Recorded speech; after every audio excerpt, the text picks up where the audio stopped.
Amén. Me encanta, no quiere decir que el resto de la letra no, pero por algo en particular, me encanta que dice, sabed quién es Jesús, el que venció en la cruz. Es muy profundo, hermanos, para meditar solamente en esa frase. Bueno, bienvenidos a continuar el estudio. Vamos en la tercera parte, no hemos salido de 2 párrafos del sueño de la hermana Ellen White. De acuerdo a nuestra conversación con el grupo, pues sí, la idea no es correr, tiene razón lo que decía Tommy y Jessie.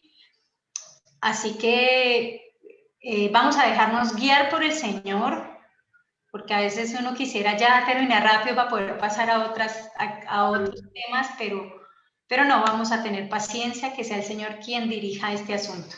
Así que le vamos a pedir a Tommy, por favor, que nos colabore leyendo otra vez los párrafos que hemos venido estudiando. Vamos entonces a leer. Dice, puesto que Dios me ha mostrado en santa visión los viajes del pueblo adventista hacia la santa ciudad y la rica recompensa que se dará a quienes aguardan el regreso de su Señor desde la boda, puede ser mi deber darles un breve esbozo de lo que Dios me ha revelado. Los queridos santos tendrán que pasar por muchas pruebas, pero nuestras leves aflicciones, las cuales son solo por un momento, obran para nosotros un cada vez más sobreexcedente y eterno peso de gloria, siempre y cuando no miremos las cosas que se ven, pues las cosas que se ven son temporales, pero las cosas que no se ven son eternas. De regreso, he procurado traer un buen informe y unas pocas uvas de Canaán celestial, por lo cual muchos querrían apedrearme, así como la congregación intentó apedrear a Caleb y a Josué por su informe. Pero les declaro, mis hermanos y hermanas, en el Señor, que es una tierra excelente y que estamos bien capacitados para subir y tomar posesión de ella. Mientras oraba en el altar familiar, el Espíritu Santo descendió sobre mí y me pareció ser elevada más alto y más alto, muy por encima del mundo tenebroso. Me volví para buscar al pueblo adventista en el mundo, pero no pude encontrarlo. Alcé los ojos y vi un sendero recto y angosto, trazado muy por encima del mundo. Sobre ese sendero el pueblo adventista viajaba hacia la ciudad, la cual estaba en el extremo más alejado del sendero. Tenían una luz brillante instalada detrás de ellos en el extremo inferior del sendero, la cual, según me dijo un ángel, era el clamor de medianoche. Esa luz alumbraba todo lo largo del sendero y alumbraba sus pies para que no tropezaran. Y si mantenían sus ojos fijos en Jesús, quien estaba exactamente delante de ellos guiándolos a la ciudad, estaban seguros. Pero algunos no tardaron en cansarse. Y ellos decían que la ciudad todavía estaba muy lejos y que su expectativa había sido haber entrado antes a ella. Entonces Jesús los alentaba levantando su glorioso brazo derecho, y de su brazo dimanaba una luz gloriosa que ondeaba sobre la hueste adventista, y ellos gritaban, ¡Aleluya! Otros negaron temerariamente la luz que brillaba detrás de ellos y dijeron que no era Dios quien los había guiado allí. Se extinguió la luz que estaba detrás de ellos, dejando sus pies en tinieblas absolutas, de modo que tropezaron y al quitar sus ojos de la huella y perder de vista a Jesús, cayeron fuera del sendero hacia abajo, al tenebroso y malvado mundo inferior. Les era tan imposible subir el camino nuevamente e ir a la ciudad como para todo el mundo impío que Dios había rechazado. Ellos cayeron a lo largo de todo el sendero, uno tras otro. Ellos cayeron a lo largo de todo el sendero, uno tras otro, hasta que oímos la voz de Dios semejante a muchas aguas, la cual nos anunciaba el día y la hora de la venida de Jesús. Los santos vivientes, 144,000 en número, reconocieron y entendieron la voz, pero los malvados se figuraron que eran truenos y un terremoto. Cuando Dios habló a la fecha, derramó sobre nosotros el Espíritu Santo, y nuestros rostros comenzaron a iluminarse y brillar con la gloria de Dios, así como lo hizo el de Moisés cuando descendió el monte Sinaí. Este sueño, literalmente no hemos salido de esos 2 párrafos que leyó Tommy. Ya hoy vamos a entender un poco sobre 3 aspectos que no quiere decir que no haya más aspectos, pero se pueden ir apuntando, y es para poder entender cuántos viajes, porque la hermana Helen White habla de viajes del pueblo adventista. Entonces, ¿cuántos viajes literalmente ha tenido el pueblo? ¿Cuántos no? Pues obvio que no han sido exitosos, porque por algo estamos aquí todavía en esta tierra, pero hay que saberlos identificar a qué se refiere ese viaje. Y una de las preguntas al haber leído en el primer tema estaba también de que la segunda venida de Cristo estaba, según como dice la hermana ahí, de que había venido como Josué y Caleb, trayendo buenas nuevas, y estaba a las puertas que Jesús fuera a llegar inmediatamente o muy cerca al año 1845. Y dentro de eso estábamos mirando también el clamor de medianoche. Para esto estábamos también estudiando lo que era de Egipto a Babilonia para poder entender un poco, y habíamos quedado, bueno, en Éxodo, ¿no? Vamos a ir acá. Habíamos quedado con Miller, pero vamos a volverlo a retomar, no sin antes leer esta parte de las Escrituras, este capítulo con estos 2 versículos. Ay, ¿quién me puede colaborar, por favor? Bueno, voy yo. Gracias, Lucy. Dice Habacuc 2, 2 al 3. Entonces el Señor me respondió y dijo, escribe la visión y grábala en tablas, para que corra el que la lea, porque es aún visión para el tiempo señalado.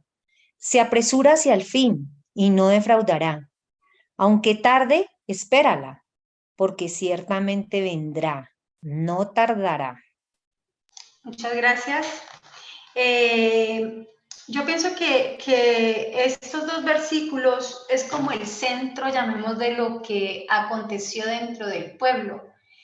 Y quizás nos puede acontecer y nos ha acontecido cuando nosotros no conocemos las Escrituras y no entendemos que inclusive en profetas que le llaman menores hay consignada profecía para este tiempo también. Para ese tiempo lo había, y está en Habacuc 2, 2 al 3. Entonces debemos tenerlo en cuenta, porque cuando vayamos avanzando vamos mirando poco a poco en qué tiene este cumplimiento. En esto habíamos quedado la semana pasada, el sábado pasado. Voy solamente rapidito, que Dios, de acuerdo al patrón profético, levantó al hermano Guillermo Miller. Después de un tiempo de oscuridad, cuando el protestantismo apóstata en 1800 había llegado como a su punto, llamémoslo así. Es así como el Señor levanta y tiene un cumplimiento de profecía de fin de tiempo, que son las 2300 tardes y mañanas, y levanta a Miller con una profecía de fin de tiempo. Y también levanta a un reformador. En este caso el reformador era el hermano Guillermo Miller.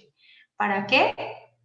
Para restaurar las sendas antiguas, para volver a las sendas antiguas que se habían olvidado. Es algo muy similar, y lo podemos estar viendo, que hoy en día hay grupos dentro del pueblo del Señor que se están reuniendo para volver a las sendas antiguas y conocer un poco de nuestra historia, qué fue lo que pasó, en qué fallamos, para que para estos últimos tiempos que estamos viviendo nosotros no quedarnos, porque ya esta es la última generación.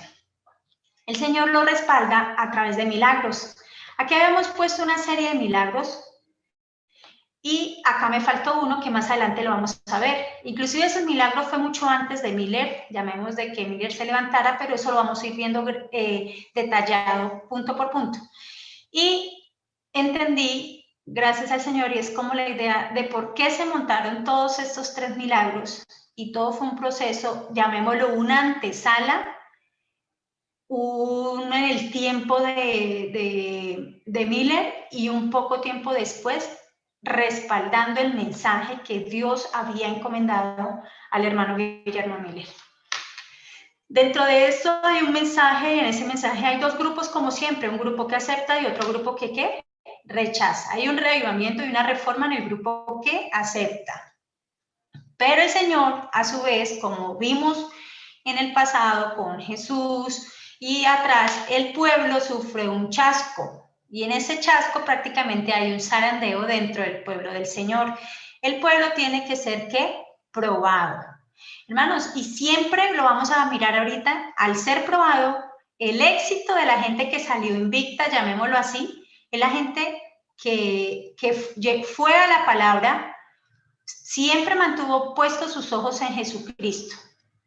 Pero como decía hoy Tommy, ir a la palabra es clave. Ir a estudiar, escudriñar. Y más para este tiempo. No quiere decir que el tiempo pasado no, pero estamos viviendo la última parte de la historia de la humanidad. Y es así como aquí él estaba anunciando que también venía un tiempo, que es un juicio, y que la hora del juicio había llegado, y eso se cumple el 22 de octubre de 1844.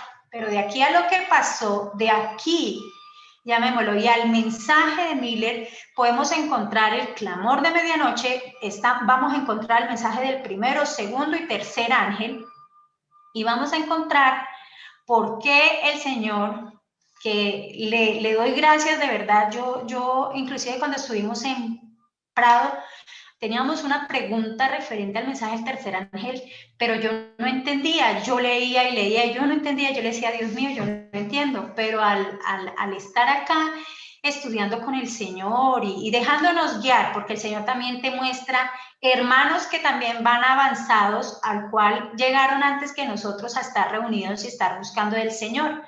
Y la información está aquí, está allá, está aquí. Ahora lo que nos toca es, hagamos de cuenta como recoger tapeticos y empezar a juntarlos y a ver dónde encaja prácticamente.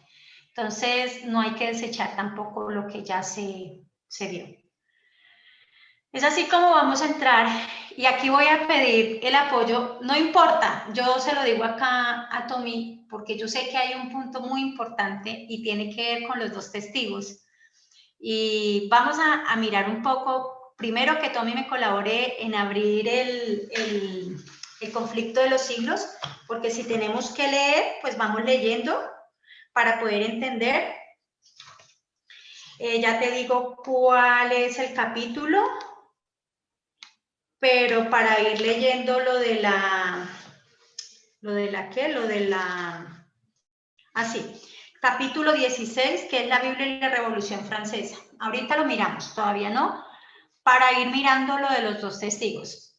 Tuvo un cumplimiento en el pasado, pero también hay que saber, para poder saber si va a tener un cumplimiento en nosotros también para este tiempo.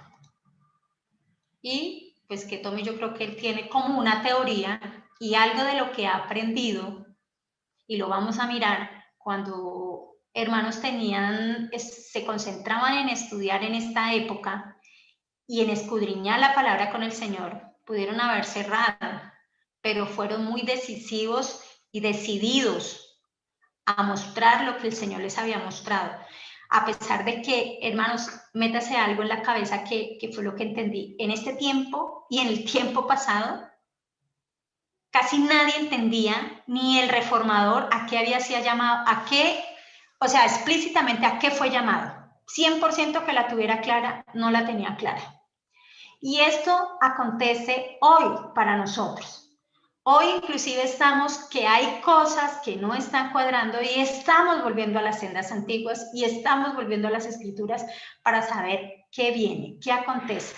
Y al pasar de los días, el Señor les iba reconfirmando a través de las escrituras, porque la gente se concentraba, no todos, los pocos se concentraron en las escrituras. Entonces es un llamado a hacer lo que Tommy nos estaba comentando. Voy a devolverme un poco y vemos aquí que el Señor respalda a Miller en este tiempo con una serie de milagros, pero hay unos milagros que aparecen mucho tiempo antes, de 1755, 1780 y 1833. Y eso tiene que ver con algo que debemos ir aprendiendo un poco de cómo trabaja el Señor.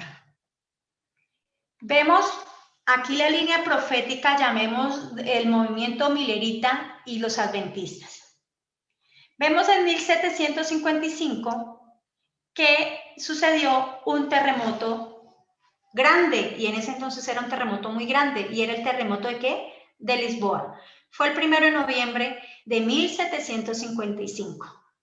Luego viene otro acontecimiento. Mire cómo el Señor empieza trabajando, alertando al mundo para tratar de despertarlo.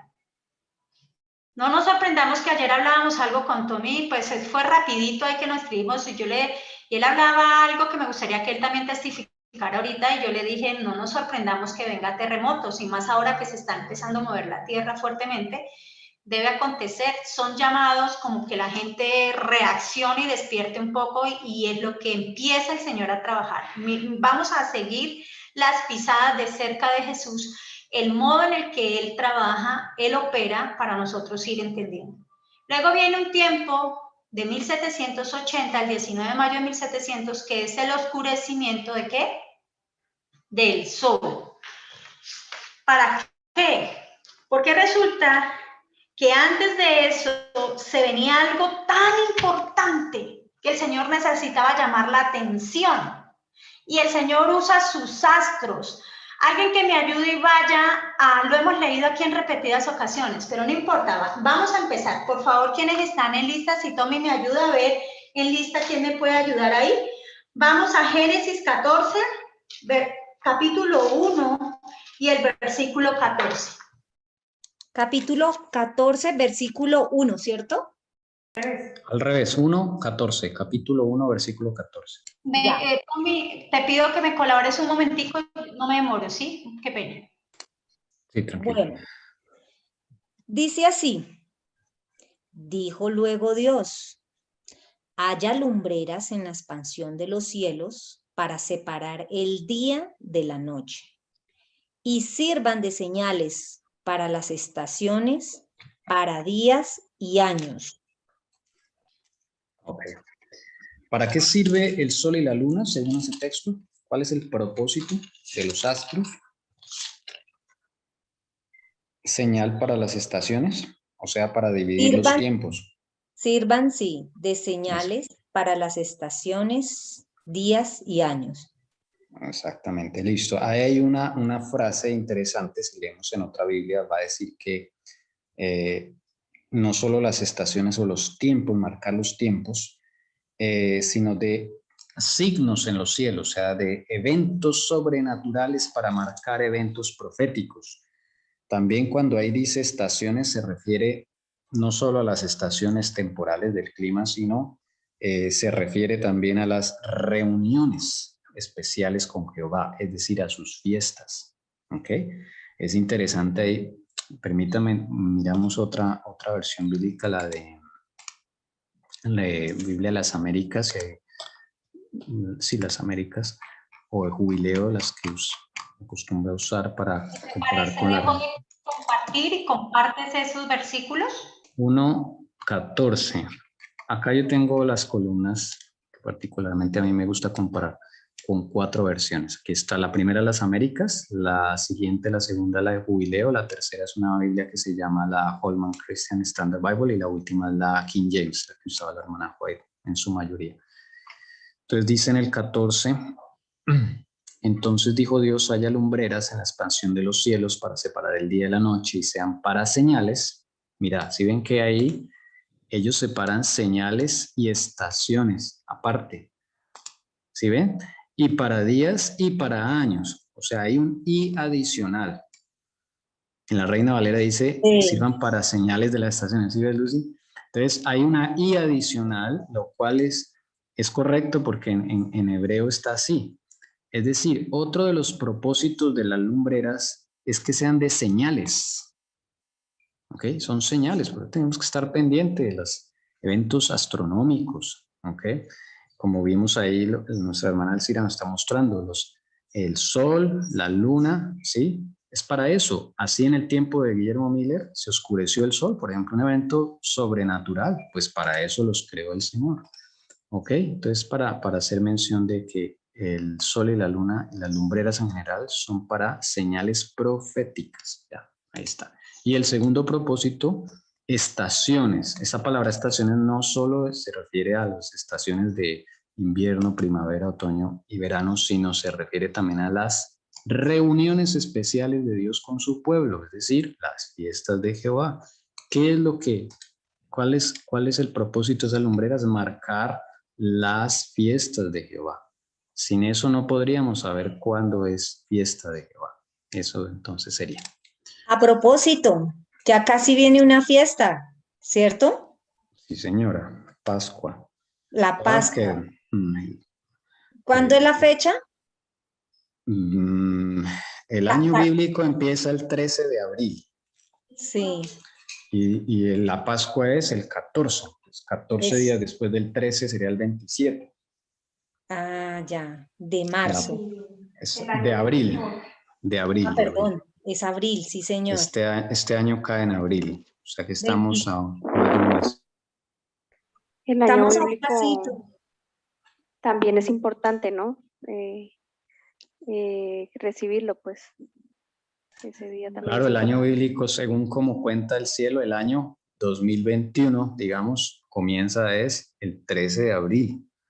O sea, todavía estamos en el 2020, no se ha acabado según el cielo.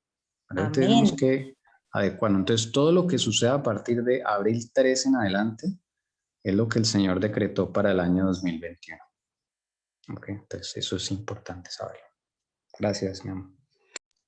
Gracias. Gracias. Bueno, Tommy, muchas gracias. Gracias por mostrarnos, digamos, las otras traducciones que son buenas y es importante saber y poder entender. Voy a compartir así, ¿me alcanzan a ver todo completo? Sí. Ok. Sí. Esto que la versión que nos estaba leyendo el hermano Tommy es muy importante porque aquí, como él dijo, nos sirve de señales, nos leyó y nos va a separar las estaciones, los días y los años. Y estos son de señales de acontecimientos que el Señor está pronto de permitir que se desarrollen. Inclusive, yo diría que en algunos, como al final, Él mismo los va a accionar. Entonces, también vemos como las estaciones tienen que ver con las festividades, que es el tema que ustedes alcanzaron a tocar al final. Y estos dos aspectos ténganlos en cuenta porque se va a ver en todo este tiempo, en todo este fundamento, llamémoslo así, de este fundamento de los mensajes angelicales y del pueblo cuando el Señor llama ya a conformarlo porque su venida estaba a las puertas. Entonces, es aquí como vemos que efectivamente el Señor se manifiesta con estos dos eventos. Y aquí que venía desarrollándose, algo muy importante, yo lo puse acá, pero sería bueno que ustedes, si algo se me olvidan, me ayuden y voy a tener memoria conveniente también. Algo sucedió y es un cumplimiento de la profecía de los 1260. ¿Dónde encontramos esta profecía? ¿Nos puede dar el versículo y el capítulo, por favor, y vamos allá? Y alguien que nos ayude a leerlo. Hay varios. Uno es Daniel 7:25. Ahí está el decreto del cielo. A ver, Daniel. Vamos teniendo Biblia en la mano, vamos abriendo, vamos para leer. Yo muchos versículos no los voy a poner porque la idea es que lo leamos, lo busquemos. Pues Daniel, voy a leer Daniel 7:25 acerca del cuerno pequeño. Dice, y hablará palabras contra el Altísimo, el papado, y a los santos del Altísimo quebrantará, y pensará en cambiar los tiempos y la ley, y serán entregados en su mano hasta tiempo y tiempos y medio tiempo. Eso equivale a 3 años y medio, cada tiempo es un año, y acá dice 3 tiempos y medio, son 3 años y medio, y eso en días son 1260 días, lo cual equivale a 1260 años. Gracias.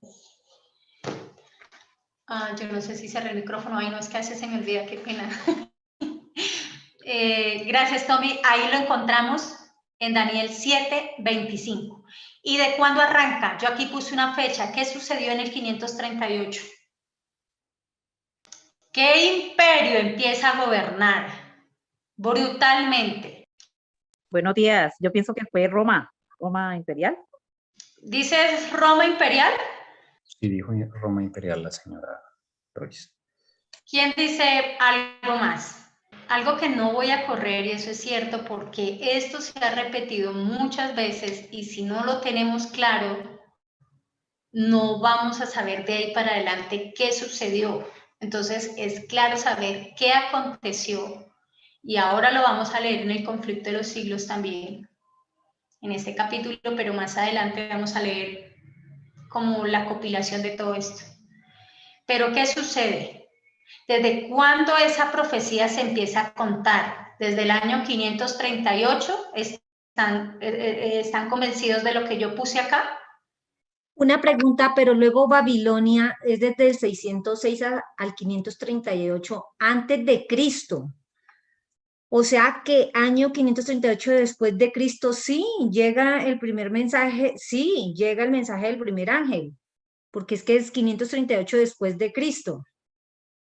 Sí, pero ¿qué sucede en ese tiempo? Del 538 al 1260. Bueno, vamos a dejar si Tommy nos puede aportar ahí. Pero bueno, la idea es eso.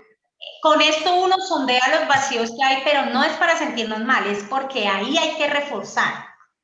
Dice Daniel 7:25, está hablando del cuerno pequeño, que hablará palabras contra el Altísimo, a los santos del Altísimo quebrantará y pensará en cambiar los tiempos y la ley. O sea, todo eso iba a ocurrir durante este lapso de tiempo.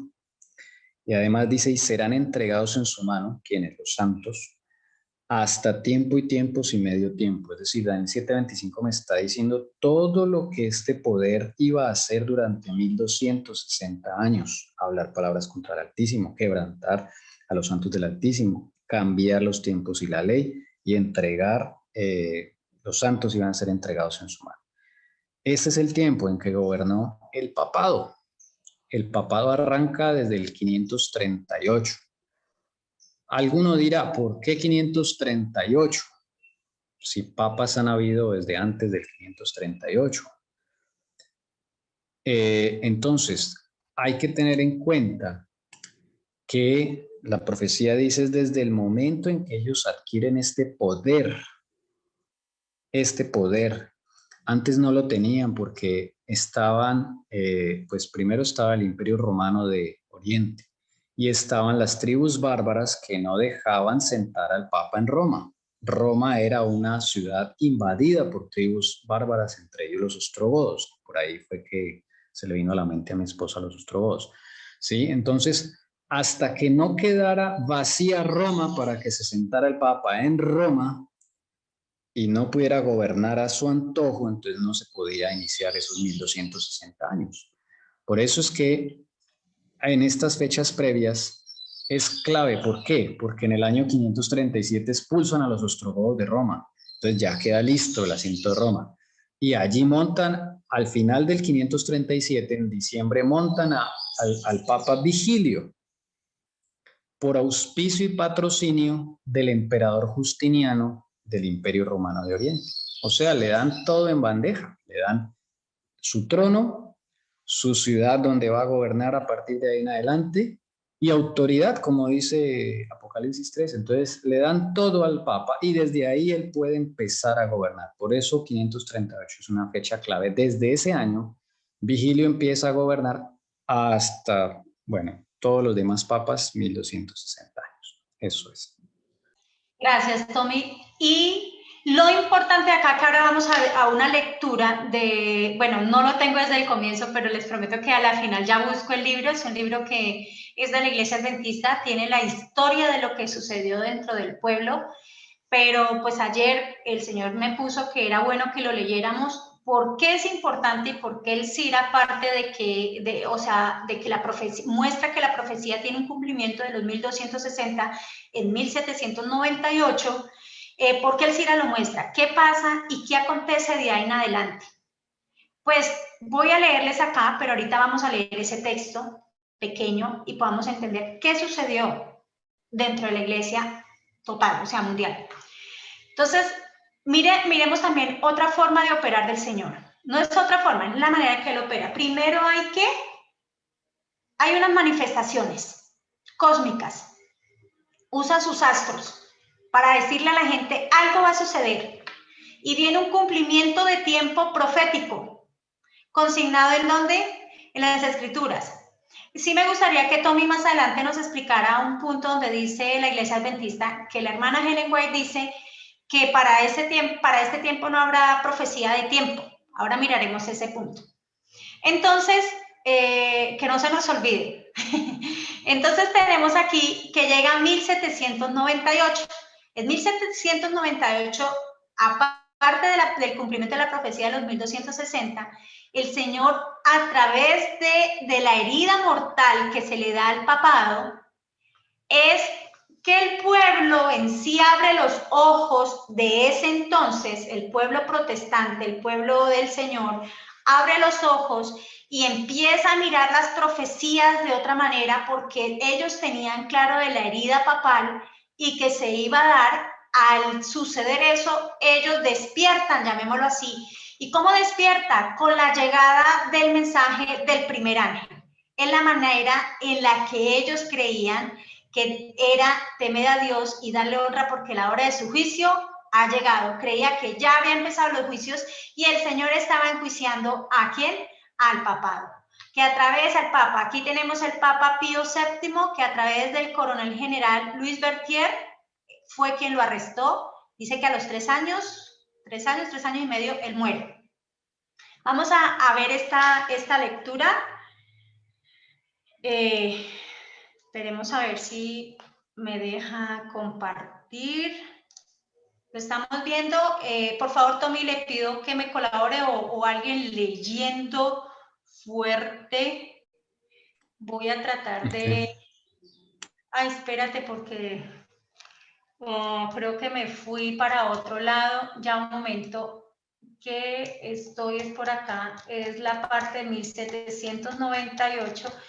No me lo he podido terminar de leer, pero es muy, muy interesante y no quiere decir que uno solo se lea este libro, sino que hay que leer otros para poder entender nuestra historia y qué es lo que aconteció. Creí que lo había dejado ahí, no porque estaba mirando otros aspectos, pero eso está en el primer el mundo en el que comenzó el adventismo.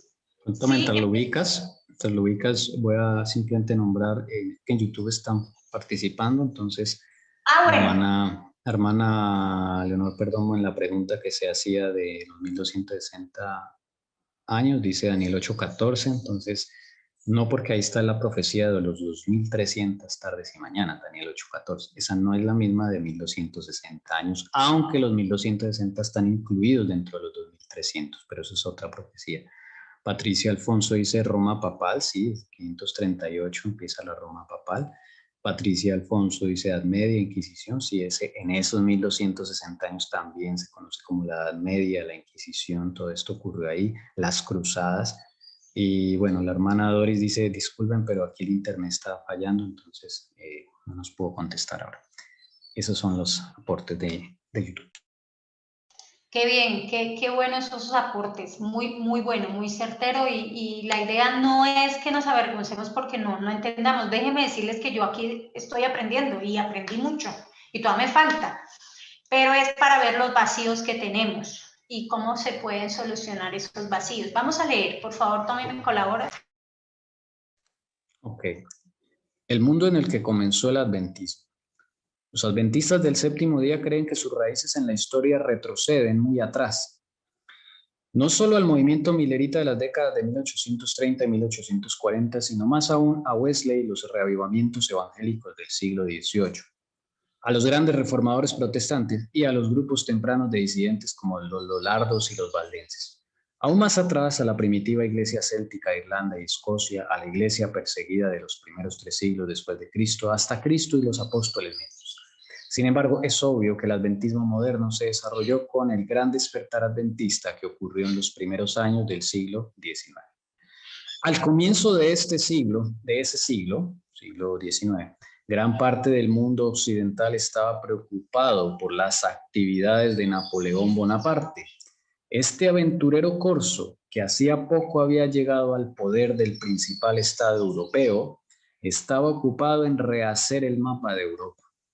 Y aún eso no podía satisfacer su inquieta búsqueda de poder. Estaba decidido a ocupar una posición de influencia en áreas tan distantes entre sí como el antiguo cercano oriente y el hemisferio occidental. Después de una década y media de guerras casi incesantes, Napoleón fue finalmente confinado a un islote en el Atlántico Sur, mientras Europa trataba de reconstruir una sociedad ordenada libre de los excesos de los que se tenían por responsable la Revolución Francesa. Inspirándose en los escritos de Edmund Burke y bajo el astuto liderazgo del príncipe Metternich de Austria, los estadistas europeos decidieron estimular a las instituciones para que dieran estabilidad a la sociedad ordenada que deseaban. Entre ellas estaba la Iglesia Católica Romana, cuya influencia y prestigio gradualmente aumentaron desde el nadir de las décadas revolucionarias precedentes. Sin embargo, muchos ojos habían visto las injurias acumuladas sobre los sacerdotes de Roma, injurias que llegaron al máximo cuando el coronel general Louis Berthier estableció la República Romana en 1798 y llevó al Papa Pío VI a morir en el exilio en Francia. Se generó un nuevo interés en las profecías de Daniel y el Apocalipsis, específicamente en el periodo de 1260 días, que muchos intérpretes creían que había terminado con los dramáticos acontecimientos de 1798. Este renacimiento del interés profético pronto pasaría a una consideración más detallada del periodo profético más largo de la Biblia, los 2300 días de Daniel 8:14. Gracias. Hasta ahí. Voy a dejar de compartir y volvemos otra vez al cuadro mientras ustedes o desean volver a leer, pero la idea es aportar de lo que hemos leído.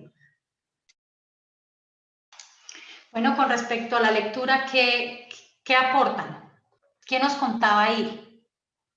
Hay que saber un poco qué estaba sucediendo en ese tiempo, porque al leer en el pasado miramos que en el 1800 el pueblo o la iglesia del Señor estaba en apostasía. Pero también a raíz de 1798, pues a raíz de esto también surge un ¿qué? Como un despertar, ¿no? ¿Y qué había sucedido en Francia o qué había sucedido? No sé si Tommy considere que leamos un poco el capítulo que te dije del... La Revolución Francesa. Sí. Okay. ¿Puedo compartir? Bueno, sí, si quieres, no sé si tienes algunos apartes o... Pero sí, tengo, si quieres vas abriendo, ya dejo de compartir y miramos. Para ir con... La idea es que leamos todos. Estamos estudiando. Mientras ustedes buscan, a mí me parece muy interesante lo que dice ahí que leímos que pues, los adventistas del séptimo día creen que sus raíces en la historia retroceden muy atrás, y eso es muy cierto porque no solo, o sea, nuestras raíces no fue el movimiento milerita. El Señor ha estado guiando siempre a su pueblo y desde antes comenzó ese reavivamiento y como ese redireccionamiento que Él quería hacer. Siempre su sentir es guiar a su pueblo y lo había estado guiando desde mucho antes, siempre lo había estado guiando. Entonces, es muy interesante en esa lectura eso. Muy buena. Los valdenses. Sí, porque sí es cierto. A mí también me llamó la atención preciso esa parte. Porque siempre como que recordamos esas historias como si fueran divididas, la de los valdenses, la de los reformadores, pero nuestro origen fue el milerita y no, porque precisamente todas esas cosas tan terribles, tan duras que vivieron ellos, por lo menos los valdenses y los reformadores, y todo ese reavivamiento que hicieron, el resultado también fue el movimiento milerita, porque todo depende, o sea, el Señor hace algo porque en el futuro puede ser algo que se va a suceder. Entonces, como que siembra la semilla y va dirigiendo a su pueblo. Entonces, es muy importante lo que ellos habían hecho antes. Hay algo que no quise profundizar porque eso pensaría que eso quedaría para otros temas. cuando ya detallemos bien los 1260. Y es lo que está hablando ahí, más o menos un bosquejo, y lo que toca Jessica, y ahí donde está el escrito, cómo Dios, a través sí, el pasado, cómo ha guiado a su pueblo y no lo ha dejado sin luz. Y cómo literalmente, pero sería, ¿cuántos líderes el Señor ha ido levantando cada vez que la llama y la luz se va extinguiendo? Y levanta para hacer, ¿qué? Una reforma. Y levanta un líder. Inclusive ayer le toqué el tema con otro, pero pues no quise como tocarlo porque es devolverme muy atrás, y pienso que en ese tema ya lo podríamos mirar solamente cuando nos dediquemos a los 1260. No sé si Tommy esté de acuerdo, pero me parece. Bueno, entonces dice acá, la Biblia y la Revolución Francesa. En el siglo XVI, la Reforma. Presentada a los pueblos, la Biblia abierta procuró entrar en los países de Europa. Algunas naciones le dieron la bienvenida como a mensajera del cielo. En otros países, el papado consiguió hasta cierto punto de cerrarle la entrada y la luz del conocimiento de la Biblia. Con sus influencias ennoblecedoras, quedó excluida casi por completo. Hubo un país donde, aunque la luz logró penetrar, las tinieblas no permitieron apreciarla. Durante siglos, la verdad y el error se disputaron el predominio. Triunfó al fin el mal y la verdad divina fue desechada. Esta es la condenación que la luz ha venido al mundo y los hombres amaron más las tinieblas que la luz. Juan 3:19. Aquella nación tuvo que cosechar los resultados del mal que ella misma se había escogido. El freno del Espíritu de Dios le fue quitado al pueblo que había despreciado el don de su gracia. Se permitió al mal que llegase a su madurez y todo el mundo pudo palpar las consecuencias de ese rechazamiento voluntario de la luz. Gracias. En ese párrafo, a mí me llamó algo la atención, no sé ustedes qué piensen para enfocarlo a lo que está por venir. Dice, el freno del Espíritu de Dios le fue quitado al pueblo que había despreciado el don de su gracia. ¿Cuándo hemos escuchado que el Espíritu Santo también empezará a retirarse? ¿Cuándo? Final de los tiempos, ¿no? Sí. ¿Qué más? Etzirita, cuando sea pisoteada la santa ley del Señor, dicen muchas naciones, el Espíritu Santo en esas naciones será recogido por darle la espalda al Señor con su santa ley. Gracias, Doris, tienes toda la razón.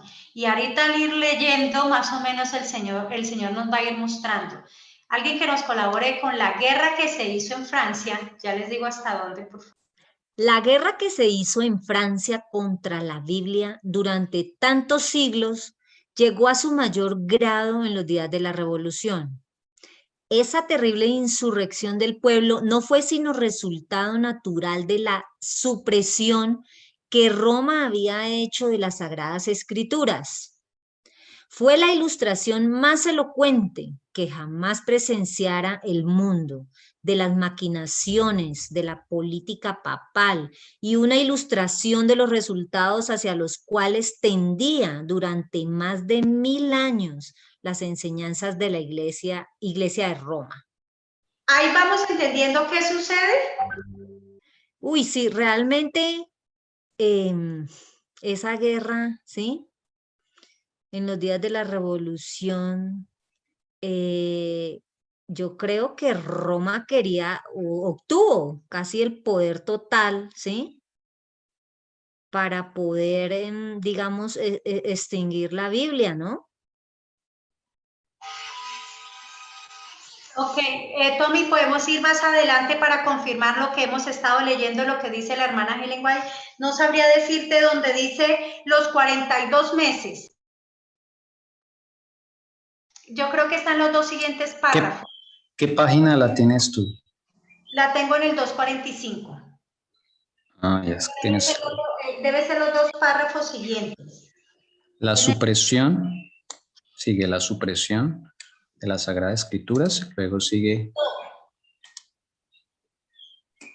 Pero está interesante leer esa parte también.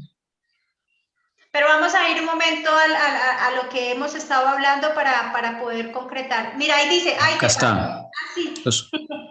Los 42. Sí, porfa. Ok. Hermanos, este es uno de mis capítulos favoritos del conflicto de los siglos. La narrativa de ese capítulo es impresionante, ¿verdad? Que les animo a leer. Dice, los 42 meses y los 1260 días designan el mismo plazo. O sea, el tiempo durante el cual la Iglesia de Cristo iba a sufrir bajo la opresión de Roma. Los 1260 años del dominio temporal del Papa comenzaron en el año 538 de Jesucristo y debían terminar en 1798. En dicha fecha, entró en Roma un ejército francés que tomó preso al Papa, el cual murió en el destierro. A pesar de haberse elegido un nuevo Papa al poco tiempo, la jerarquía pontificia no volvió a alcanzar el esplendor y poderío que antes tuviera. Muy bien, Tommy, gracias. Mira que ahí, yo los quiero dejar que ustedes también analicen y no sea solo yo hablando, ¿no? Porque esto es un estudio. Pero me pareció tan maravilloso cuando Dios literalmente llama a la hermana Ellen White, es para hacer como la lupa y poder entender las profecías, los tiempos que se han cumplido para saber de dónde venimos. Hermanos, y por eso lo que estamos haciendo ahora es lo que el pueblo adventista durante el tiempo de que el Señor los llamó a ellos, empieza el Señor a llamarlos, y eso no es solo a ellos. En la época de antes con Josafat, todos tenían que volver ¿a dónde? A las Escrituras, a conocer su historia, a ver el pueblo qué había pasado y en qué se había quedado para aprender, porque el que no conoce su historia, estamos condenados ¿a qué? A repetirla. No sé quién quiere aportar acá. Hay unos aportes en YouTube. Dice, mi corazón está oprimido porque un número tan grande de los que podrían trabajar no hacen nada. Son juguetes de las tentaciones de Satanás. Cada miembro de la iglesia debe trabajar mientras dure el día, porque viene la noche cuando nadie puede trabajar. Muy pronto sabremos lo que es la noche. El Espíritu de Dios contristado se retira de la tierra. Las naciones están airadas unas con otras. Se hacen inmensos preparativos para la guerra. La noche se acerca. Levántese a la iglesia para cumplir la tarea que le ha sido asignada. Todo creyente, cualquiera que sea el grado de su instrucción, puede llevar el mensaje. Dice Patricia Alfonso, por haber el papado practica ocultar las escrituras, la insurrección surgió con más fuerza. O sea que ya dice que por ocultar las escrituras de Francia, esa insurrección pues se dio como se dio, tan terrible. Muchas gracias a los hermanos que están aportando por YouTube y también por los de Zoom, que bueno, se siente uno enriquecido, ¿no? ¿Alguien de aquí de Zoom desea compartir algo referente a esta lectura? Yo estoy yendo como a puntos claves, Tommy, no sé si tú también tienes algún párrafo, ya que es uno de tus preferidos, pero pues obvio que esto hay que leerlo y releerlo, ¿no? Pero si podemos ir aquí cuando dice, y cuando hayan acabado, ojo porque aquí ya nos están citando Apocalipsis 11, que más adelante vamos a dejar para explicar ese Apocalipsis 11. Dice, y cuando hayan acabado, dijo el ángel, venga que yo estoy mirando. Es como el tercer párrafo después de lo que leímos. Si no me equivoco. Después, mira que acá está, acá dice, y cuando hayan acabado de dar su testimonio, ¿será ese? Pues no, porque inicia con el párrafo, dice, cuando hayan acabado de dar su testimonio. Bien, vamos a buscar. Aquí, y cuando hayan acabado de dar su testimonio. Ya, acá está. Ay, gracias. Y cuando hayan acabado de dar su testimonio, el periodo en que los dos testigos iban a testificar vestidos de sacos terminó en 1798. Cuando estuviesen por concluir su obra en la oscuridad, les haría la guerra el poder representado por la bestia que sube del abismo. En muchas de las naciones de Europa, los poderes que gobernaban la Iglesia y el Estado habían permanecido bajo el dominio de Satanás por medio del papado. Mas aquí se deja ver una nueva manifestación del poder satánico. Lo que estoy haciendo es como reconfirmando lo que, pues, lo que se mostró en esa línea profética que hice, llamémoslo así, es para ver que literalmente se sacó también de espíritu de profecía, porque Dios permite a través de la hermana Helen White poder entender los cumplimientos de los tiempos. No sé si alguien desea aportar algo. Me parece que debiéramos leer completo todo ese párrafo, Tommy. Y ténganse en mente los dos testigos. O sea, bueno, es que a mí me aparece como un párrafo, no, me aparece dos párrafos. Sí, ese completo, pero sí, literalmente sí son 1, 2, 3 párrafos. El siguiente y el siguiente. Ya leí el 311.3. ¿Sigo con el 311.4? Sí, por favor. Ok. Dice, con el pretexto de reverenciar las escrituras, Roma las había mantenido aprisionadas en una lengua desconocida, en latín, y las había ocultado al pueblo. Durante la época de su dominio, los testigos profetizaron vestidos de sacos o vestidos de silicio, como dice en la Reina Valera, pero otro poder, la bestia que sube del abismo, iba a levantarse a combatir abiertamente contra la palabra de Dios. Esos dos testigos son aquí, representan el Nuevo y Antiguo Testamento, para aclarar de qué se está hablando. Listo. Sigue, la gran ciudad. Ok. La gran ciudad, en cuyas calles son asesinados los testigos, Antiguo y Nuevo Testamento, y donde yacen sus cuerpos muertos, se llama simbólicamente Egipto. De todas las naciones mencionadas en la historia de la Biblia, fue Egipto la que con más osadía negó la existencia del Dios vivo y se opuso a sus mandamientos. Ningún monarca resistió con tanto descaro la autoridad del cielo como el rey de Egipto. Cuando se presentó Moisés ante él para comunicarle el mensaje del Señor, el faraón contestó con arrogancia: ¿Quién es Jehová para que yo oiga su voz y deje ir a Israel? Yo no conozco a Jehová, ni tampoco dejaré ir a Israel. Esto es ateísmo. Y la nación representada por Egipto iba a oponerse de un modo parecido a la voluntad del Dios vivo y a dar pruebas del mismo espíritu de incredulidad y desconfianza. La gran ciudad es también comparada simbólicamente con Sodoma. La corrupción de Sodoma, al quebrantar la ley de Dios, fue puesta de manifiesto especialmente en la vida disoluta. Y este pecado iba a ser también rasgo característico de la nación que cumpliría lo que estaba predicho en este pasaje. ¿De qué nación se está hablando? ¿Quieren aportar ahí algo, por favor, para poder seguir? Que es clave porque ahí lo tengo subrayado. No sé si Tommy desearas aportar algo ahí. Miren que ahí se está hablando de Francia, ¿no? Y está la señora fue aplicando Apocalipsis 11 a lo que pasó en Francia con la Revolución Francesa. Y aquí es llamada, en clave, en lenguaje simbólico, a Francia se le llama Egipto y Sodoma, por las características que tenía esta nación. Y creo yo tiene porque pues por unas cosas que he visto allá es que ellos son muy ateos, el país más ateo que hay en el mundo. Pero eso viene desde allá y fue culpa de Roma por esconder las escrituras. Y dos, la vida disoluta, que es Sodoma, el símbolo de Sodoma, la vida, sí, sexualmente disoluta. Y de allá viene, por ejemplo, de Francia viene lo de la revolución femenina.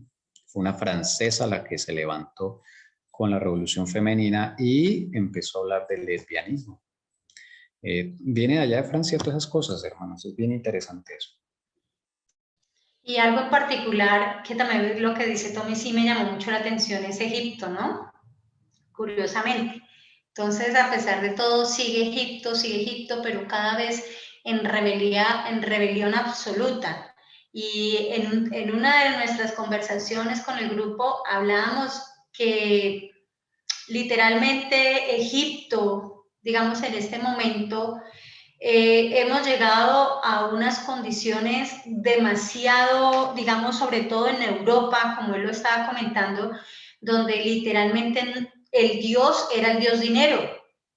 Y en este despertar, en este sacudón que ha habido en este momento con este bicho y toda esta farsa, pandemia, llamémosla así, pues con esto es que ha despertado un poco y mucha gente ha empezado a mirar a Dios, al Señor de los cielos y de la tierra. Pero antes de que sucediera esto, estaba Europa totalmente en un ateísmo, cosa impresionante.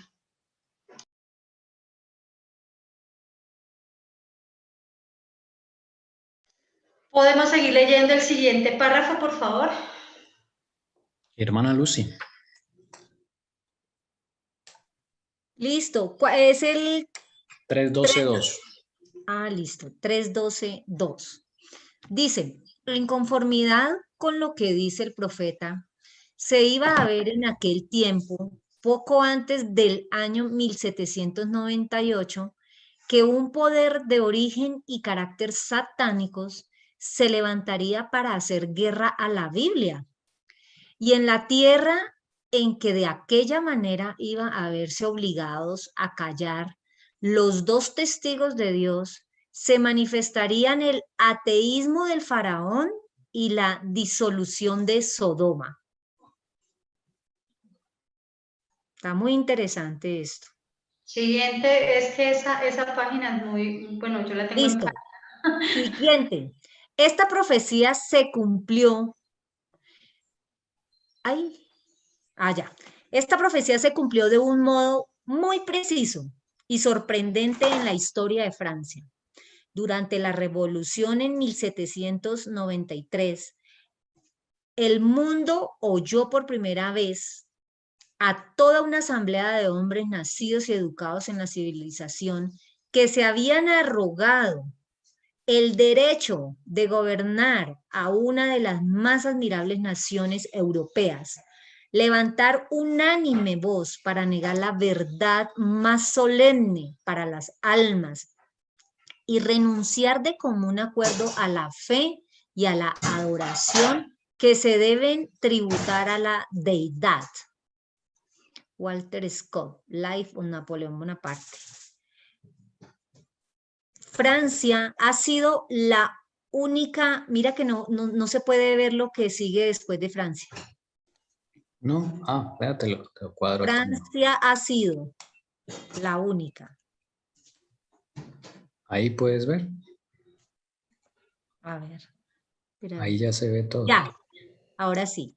Francia ha sido la única nación del mundo acerca de la cual consta en forma auténtica que fue una nación erguida en rebelión contra el autor del universo.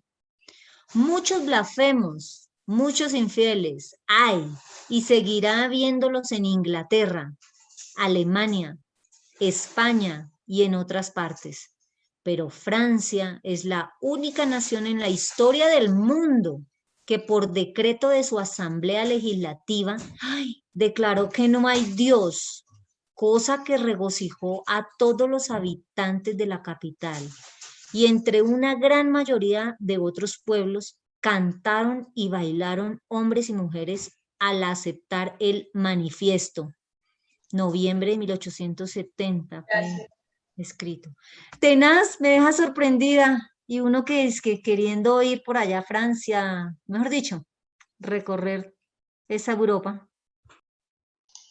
Yo no sé, yo solo les dejo, pero pues sería bueno poder compartir opiniones, de verdad, pero pues quiero dar mi humilde opinión.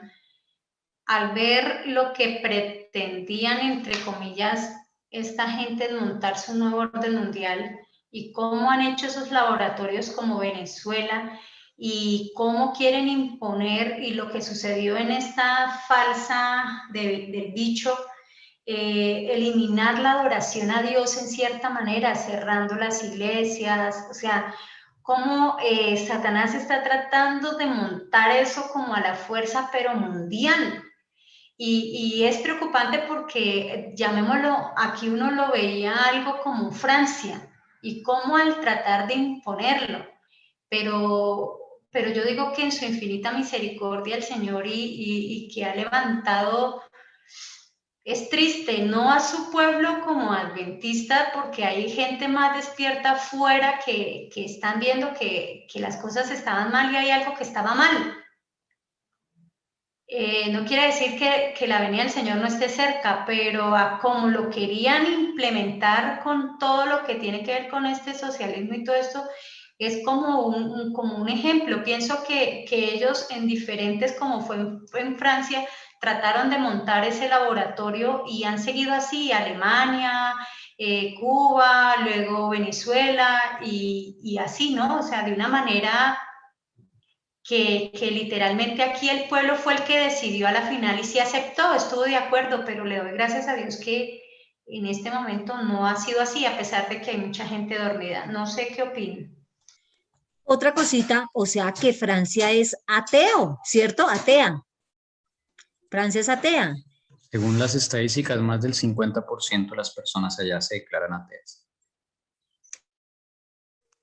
Eso es muchísimo. Muchísimo, sí.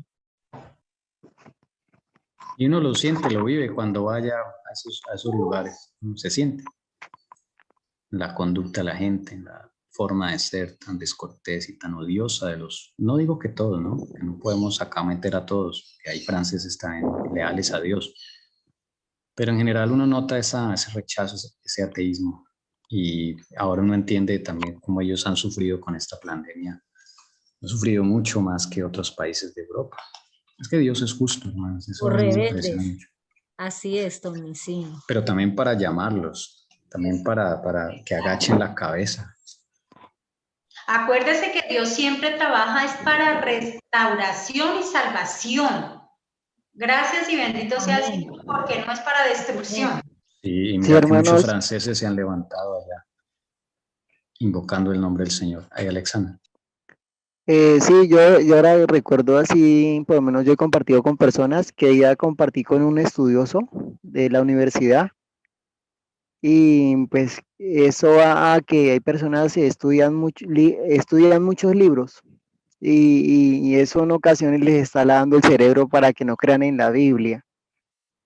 También, ¿qué pasa? Yo miro unos videos de la Revolución Francesa antes y me he dado cuenta de que han hecho unos asesinatos en ese tiempo.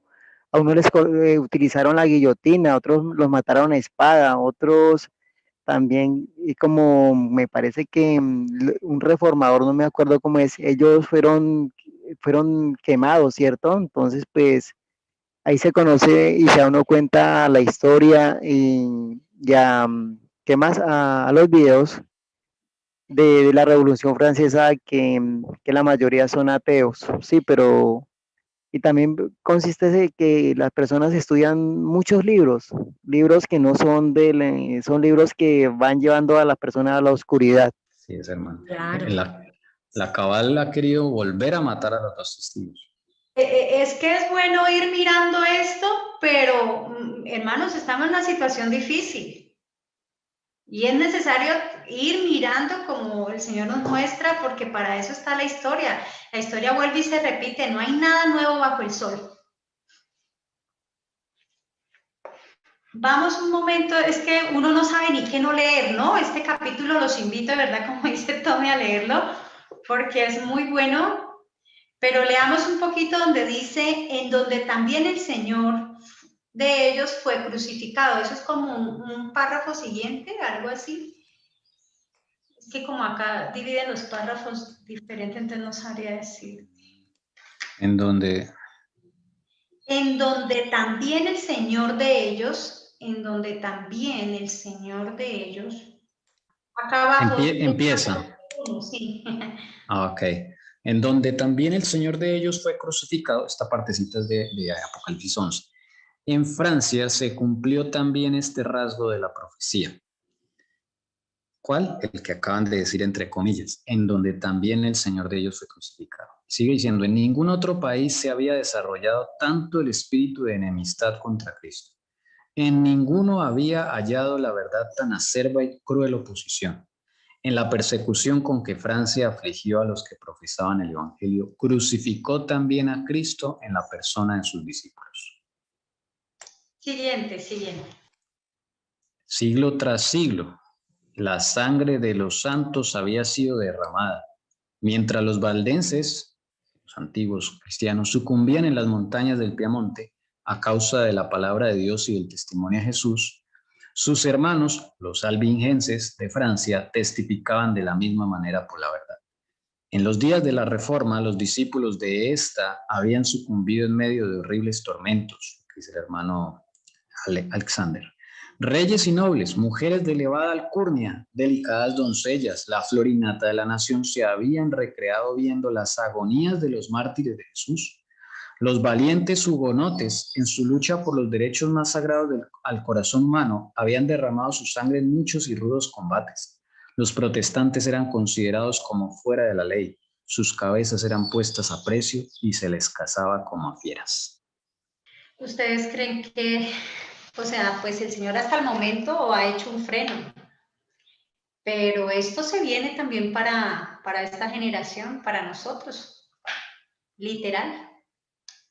La persecución viene, hermano. O sea, todo lo que esta gente, estos hermanos, sacrificaron para que usted y yo hoy tengamos las escrituras, tengamos la verdad, para que también hoy podamos nosotros, mientras se pueda, estudiarla, entenderla y poderla llevar también a las personas a las cuales nosotros, el Señor, nos ha enviado. Porque es necesario llevarle estas palabras de vida para vida eterna. Todo lo que han sufrido y lo que falta por sufrir, creeríamos que estaríamos nosotros ahí. Si pudiéramos seguir leyendo no, yo pensaría que ahí podemos parar, y si finalizamos con Apocalipsis, leyendo Apocalipsis 11, por favor. Okay. Los invitamos, por favor, a leerse en ese capítulo. Es demasiado bueno, o sea, no sé por dónde nomás, o sea, decirle no leamos porque es todo muy bueno. ¿Leer Daniel 11? No, el capítulo del conflicto de los siglos, capítulo 16, Daniel 11, ya lo va a poner Tommy y lo vamos a leer. No, es Apocalipsis 11, es que Lucy está, bueno, Lucy está preguntando del texto bíblico que mencionaste. Perdón, vamos a leer, vamos a leer para no enredarme, vamos a volver a leer, vamos a leer por primera vez Apocalipsis 11.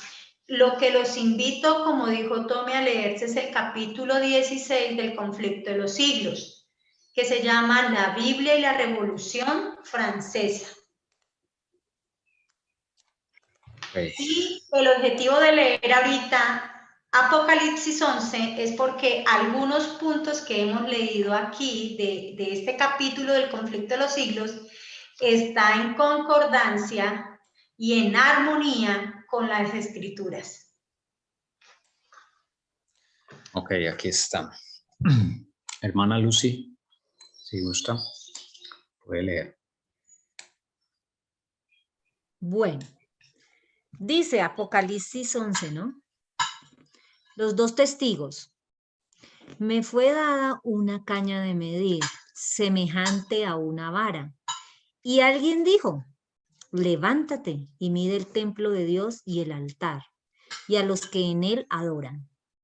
Pero excluye el patio que está fuera del templo, no lo midas, porque ha sido entregado a las naciones, y éstas hollarán la ciudad santa por 42 meses. Y otorgaré autoridad a mis dos testigos, y ellos profetizarán por 1260 días, vestidos de cilicio. Estos son los dos olivos y los dos candelabros que están delante del Señor de la tierra. Y si alguno quiere hacerles daño, de su boca sale fuego y devora a sus enemigos. Así debe morir cualquiera que quisiera hacerles daño. Estos tienen poder para cerrar el cielo a fin de que no llueva durante los días en que ellos profeticen, de que no llueva durante los días en que ellos profeticen, y tienen poder sobre las aguas para convertirlas en sangre y para herir la tierra con toda suerte de plagas todas las veces que quieran. Cuando hayan terminado de dar su testimonio, la bestia que sube del abismo hará guerra contra ellos, los vencerá y los matará. Y sus cadáveres yacerán en la calle de la gran ciudad, que simbólicamente se llama Sodoma y Egipto, donde también su Señor fue crucificado. Y gente de todos los pueblos, tribus, lenguas y naciones contemplarán sus cadáveres por 3 días y medio y no permitirán que sus cadáveres sean sepultados. Y los que moran en la tierra se regocijarán por ellos y se alegrarán.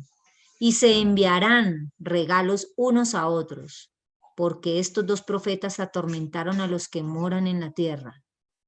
Pero después de los 3 días y medio, el aliento de vida de parte de Dios vino a ellos y se pusieron en pie y gran temor cayó sobre quienes los contemplaban. Entonces oyeron una gran voz del cielo que les decía, subid acá, y subieron al cielo en la nube. Ay, me perdí, espérate. Y subieron al cielo en la nube.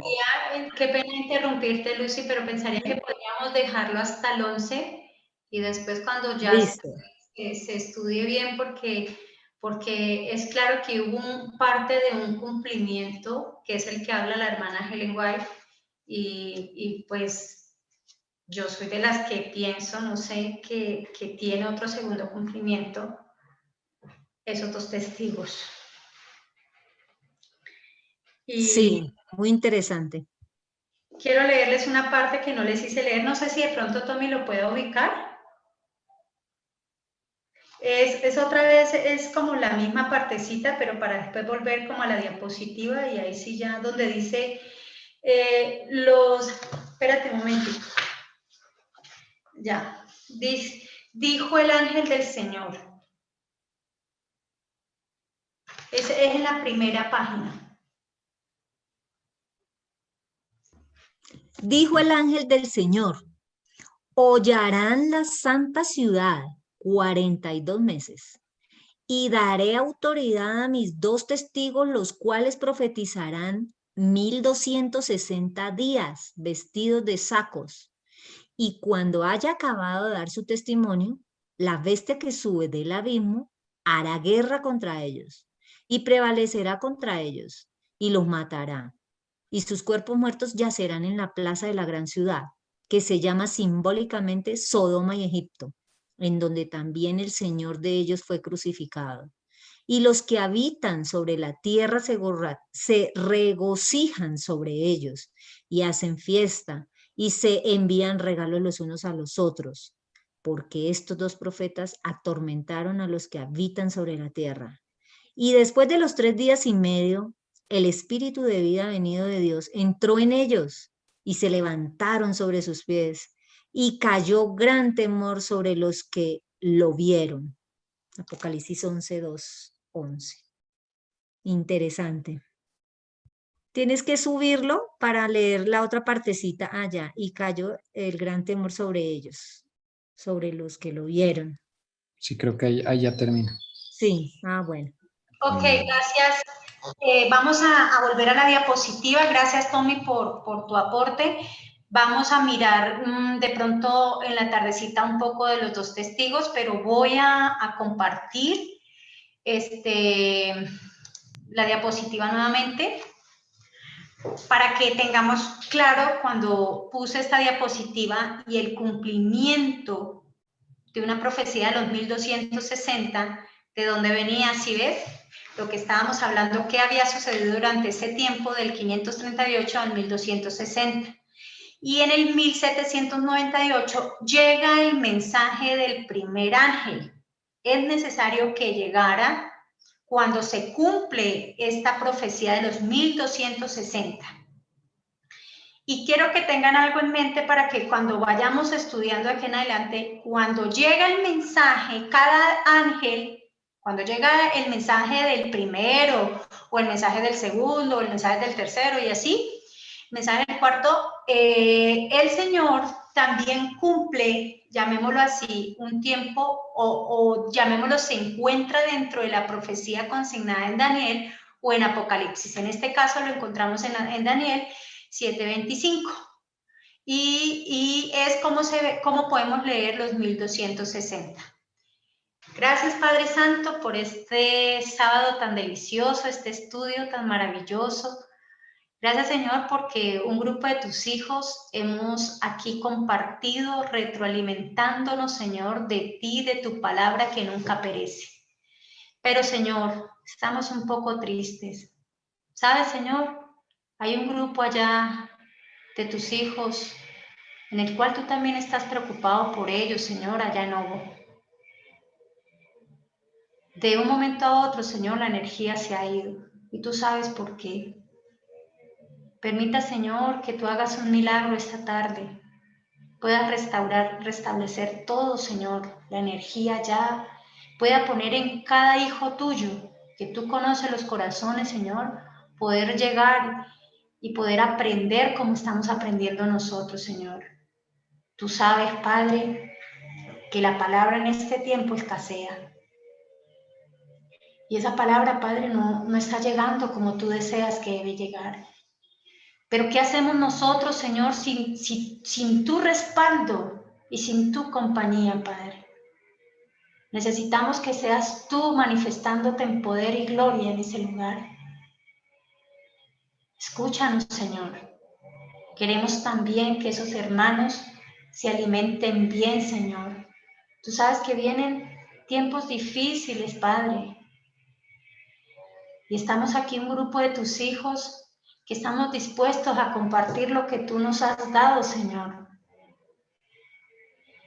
También compartir las bendiciones que tú nos has dado, Señor, como Doris está dispuesta, Señor.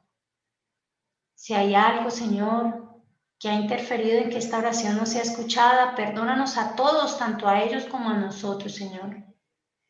Pero no permita que el enemigo se siga burlando, sino que sea vindicado tu nombre a través de un escrito está, Señor. Manifiéstate, por favor, Padre, y haz un milagro, porque lo necesitamos, y respalda a tus hijos, que tanto lo necesitamos. Permita, Señor, que cada uno pueda ir a almorzar con tu bendición, con tu compañía, Señor. Permita, Señor, que lo que quede de la tarde no duerman, Señor. Permitan que vayan a estudiar, a leer este capítulo maravilloso. Yo también quiero volverlo a leer, Señor. Quizás a veces leo y quiero todo rápido, Señor, porque pues quizás esto lo vengo estudiando mucho tiempo, pero eso no debe ser así, Señor. Permita que también yo sea paciente y todos pacientes hasta que podamos entender lo que tú deseas que todos entendamos. Permita, Señor, que esta tarde seas tú guiándonos en este estudio tan maravilloso. Quédate y danos de tu Santo Espíritu en el nombre de Jesucristo. Amén.